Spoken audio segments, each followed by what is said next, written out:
Sinbad and the Gigantic Bird. Sinbad was a sailor who had a lot of strange adventures. Once he was in a deserted island when he saw a shiny white dome in the distance.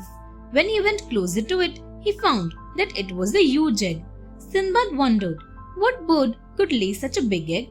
Just then there was a loud flapping sound, and the gigantic bird flew down and sat on the egg. Sinbad got a brilliant idea. He quietly went and sat close to the bird's legs. He thought, when the bird flies away, she will carry me with her. Just as he had hoped, the bird flew off early the next morning, and Sinbad held the bird's feet.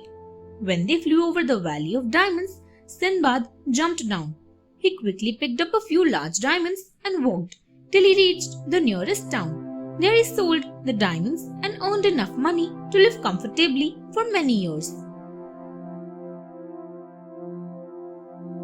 The Snowman.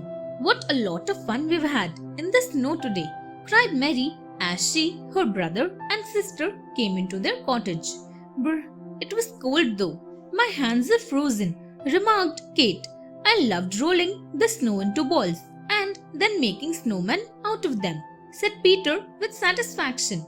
Children, come and have hot milk and bread, then off to bed, said their mother. The tired children went to their rooms and were soon fast asleep.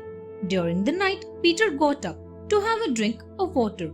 He looked out of the window and was frightened to see some men standing in their garden. He crept up to his parents' room. Wake up, Dad, he whispered. I think there are thieves outside. Startled, his father picked his torch up and crept out. As he shone his torch, he burst out laughing. Peter, these thieves are the snowmen you built today. The Short Dollar Saloon. The small town of Hope was full of cowboys, prospectors, and criminals. New people passed through the town almost every day. Because of this, fights were common. One day, a stranger walked into a saloon and sat at the bar. Two of the local cowboys decided to pick a fight with him. Never seen you here before, said one. Probably just rolled in from the country, I reckon, said the other. Let him be. He's too scared even to talk to us. The stranger casually took out $1 coin from his pocket and tossed it in the air.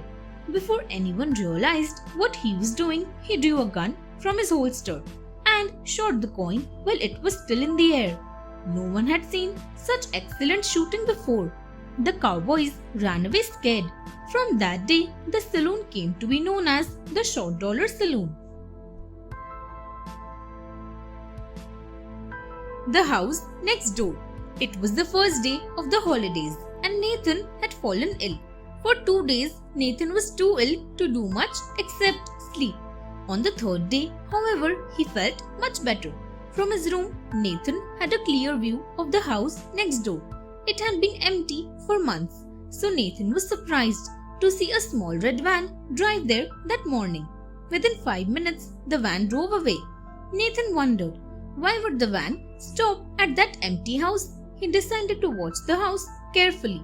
Around noon, he heard a scream and saw a scrap of green ribbon fluttering from the upstairs window. He was sure it had not been there before.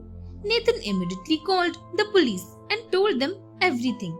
They found that a little girl had been kidnapped and hidden in the house next door. But because of Nathan, she was rescued.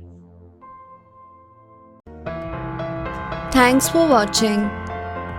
Do like, share, subscribe to Sahil Book House.